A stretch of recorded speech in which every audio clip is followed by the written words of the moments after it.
Well, there is no end in sight for the crisis at our southern border. Thousands of illegal immigrants continue to pour right into the country, overwhelming Border Patrol, law enforcement, and another 60,000 migrants could be in Texas in just the next few weeks. Chad Wolf is the former acting secretary of the Department of Homeland Security, and he says the tools to secure the border have been taken away. And this, what we're seeing, is the inevitable result. Would you welcome back to our show, Chad Wolf.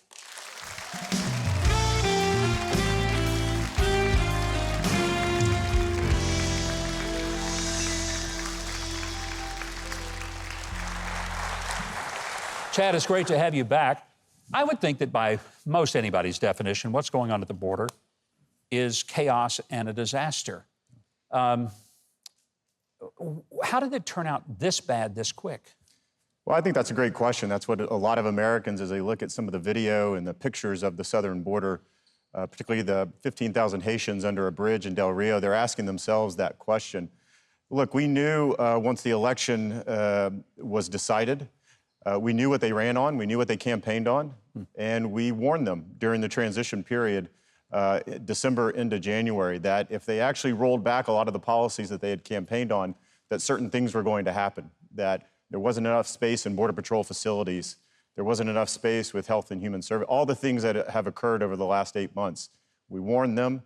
We gave them a playbook of policies that worked, that we had worked out in 2018, 19, and 20. They abruptly threw that in the trash can, and the result is the largest crisis that we have on that southern border in over 20 years. I say it's the worst that we've ever experienced. But from a sheer numbers perspective, it's the worst we've seen in over 20 years. Chad, I've looked on a map. If I look where Haiti is, a island Right. that is a long way from the Mexican border, who is paying to get people from the places where they start across this border? Well, you know, look, there are established smuggling and trafficking routes throughout Central America and Mexico and up to the southern border. But I think it's important to remember the Haitians that we saw come across the border in Del Rio, the vast majority of them haven't been in Haiti for years. They had resettled in Brazil and places in South America and have slowly made their way to the border. And the question is why? Why now? Yeah. Why come to the border now versus 3 years ago, versus 2 years ago, versus 4 years ago?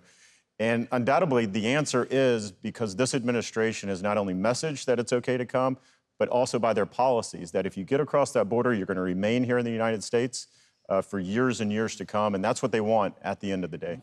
What were the steps that the Trump administration took that got it under control, that unraveled after he left?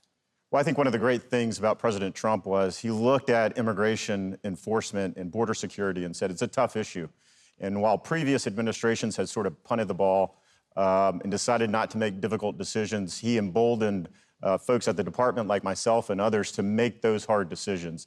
And he wanted to solve a problem that others chose not to. So we tried to work with Congress in 2018, very unsuccessful. They chose not to do anything. So we started using authorities that we had at the department and that the president had, and started to put in policies that addressed the crisis, deterred the illegal behavior that we saw, and rooted out the fraud in the asylum system, right? So if people cross the border illegally, there needs to be a consequence to that behavior. It's important because you understood that a lot of the people that are being trafficked across the border, these aren't people that really are horrible people. They're people that are being exploited.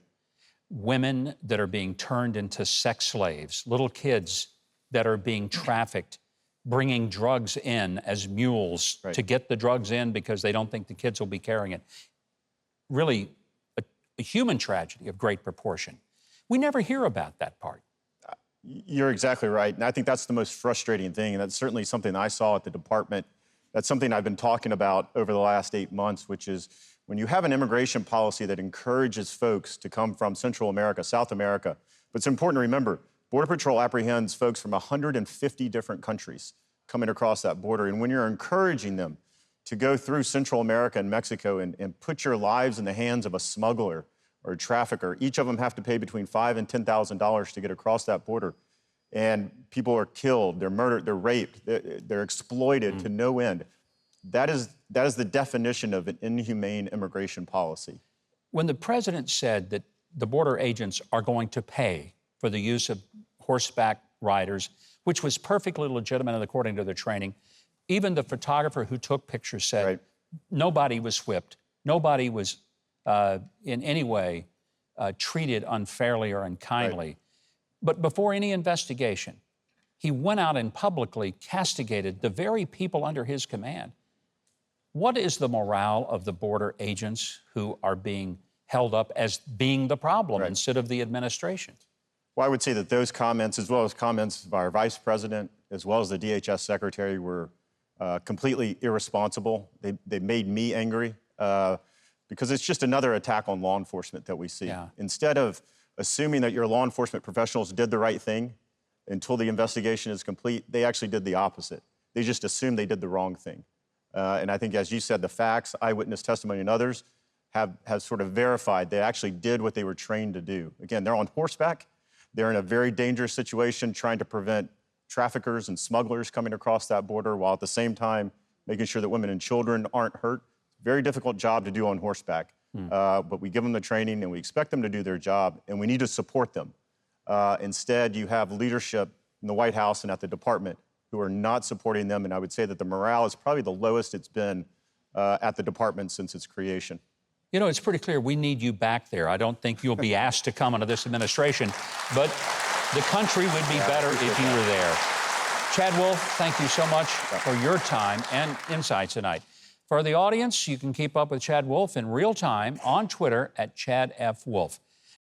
Thanks so much for watching, and I hope you enjoyed that video. If you did, be sure to leave a like, then subscribe, and hit the notification bell below. Now, if you didn't like it, you ought to find a Ben Shapiro video to detox you with more facts.